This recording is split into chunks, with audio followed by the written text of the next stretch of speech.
আসসালামু আলাইকুম। টাকা পান একজনের কাছে কিন্তু কোনো প্রমাণ নাই। সেক্ষেত্রে এই টাকাটা কিভাবে উদ্ধার করবেন? কোনো প্রমাণ নেই, কোনো সাক্ষ্য প্রমাণ কিচ্ছু নেই। না দালিলিক সাক্ষ্য, না মৌখিক সাক্ষ্য। কোনো কাগজপত্র নেই, কোনো ডকুমেন্টস নেই। এই টাকাটা কিভাবে উদ্ধার করবেন? এই বিষয়গুলো নিয়ে একটু কথা বলব। বিশেষ করে দেখা যাচ্ছে ইউনিয়ন পর্যায়ে এবং থানা লেভেলে অনেক গ্রাম অঞ্চলে অনেক দোকানদার আছেন। গরিব মানুষ দোকানদারি করে খান, মুদি দোকানদার। দোকানদারের পাশেই দেখা যায় আশেপাশে ভাড়াটিয়া থাকেন।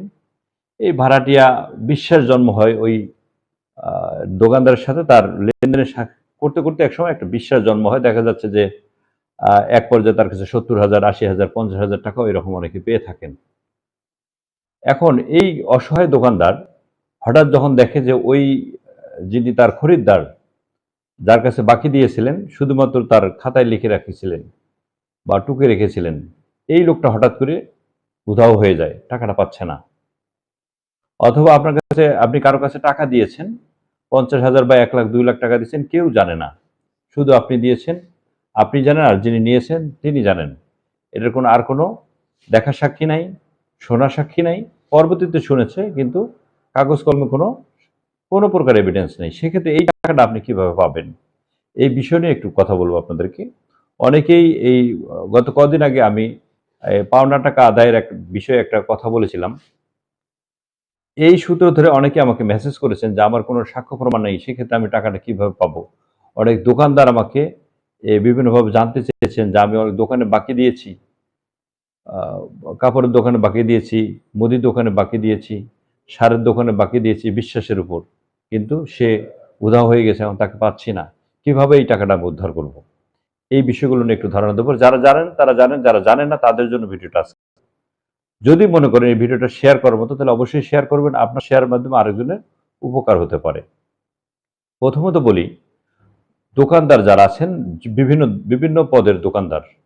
এই দোকানদাররা যাকে বিশ্বাস করে যাদেরকে টাকা জিনিসপত্র বাকি দিচ্ছেন, তারা প্রথমত যাকে বাকি দিবেন, প্রথম যখন বাকি দেওয়া শুরু করবেন, এই ২-৪ দিনের মধ্যে তার কাছে আপনি একটা এনআইডি কার্ড নিয়ে রাখবেন। তার এনআইডি কার্ডটা আপনার কাছে নিয়ে রাখবেন। যদি সম্ভব হয় এনআইডির পাশাপাশি আপনি তার বাড়ির আশেপাশে, তার গ্রামের বাড়ির আশেপাশের প্রতিবেশী ২-১ জনের নাম্বার নিয়ে রাখবেন। তার স্থানীয় যে তার মেম্বার আছে, তার মেম্বারের নাম্বারটা নিয়ে রাখবেন। এতে করে পরবর্তীতে কাজে লাগবে। আরেকটা বিষয় হচ্ছে যে আপনি টাকা দিয়েছেন, প্রমাণ নাই। হাওলাত দিয়েছেন টাকা, অথবা সুদের উপর দিয়েছেন, অথবা যেকোনো কারণে আপনি বিপদে পড়ছেন, টাকাটা দিয়েছেন, বন্ধু হিসেবে দিয়েছেন, খাতিরের লোক হিসেবে দিয়েছেন। এখন ওই টাকাটার কোনো যেহেতু প্রমাণ নেই, সেক্ষেত্রে এই টাকাটা আপনি কিভাবে পাবেন? এই টাকার বিষয়ে বলি। আপনি যদি আপনার সাথে সে প্রতারণা করে, আপনি মামলা করতে পারেন, বিজ্ঞ আদালতেও করতে পারেন, থানায়ও করতে পারবেন। বিশ্বাস ভঙ্গ করে আপনার কাছে টাকা আত্মসাৎ করছে। এই মামলাটা আপনি আদালতে দেখা যাচ্ছে যে ফৌজদারি আইনে মামলা করতে পারেন, দেওয়ানি আইনে মামলা করতে পারেন। চেকের বিষয়টা ভিন্ন। চেকের মাধ্যমে যে টাকাটা পান সেটা ভিন্ন। আমি শুধুমাত্র বলছি যে প্রমাণ ছাড়া যে টাকাটা। এইভাবে আপনি টাকাটা নিতে পারেন। কিন্তু এই যে ছোট যে বিষয়গুলো, এই বিষয়গুলো নিয়ে আপনি স্থানীয় থানায় অভিযোগ করতে পারেন। কিন্তু অভিযোগের প্রেক্ষিতে আপনি টাকা নাও পেতে পারেন।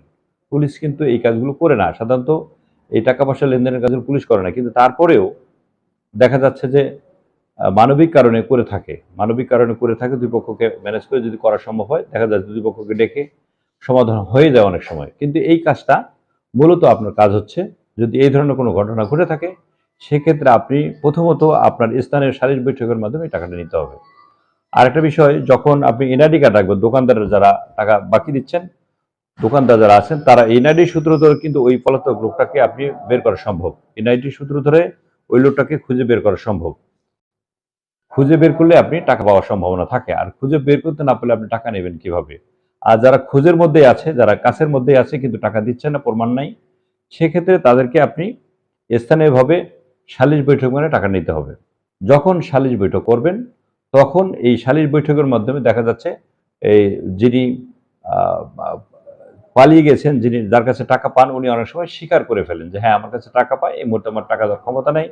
টাকা দেওয়ার মতো কোনো এবিলিটি নাই। আমি টাকা দেবো, কিন্তু কিছুদিন পরে দেবো।" এইভাবে কিছুদিন পর করতে দেখা যাচ্ছে ২ বছর, ৪ বছর, ১০ বছর লেগে যায়।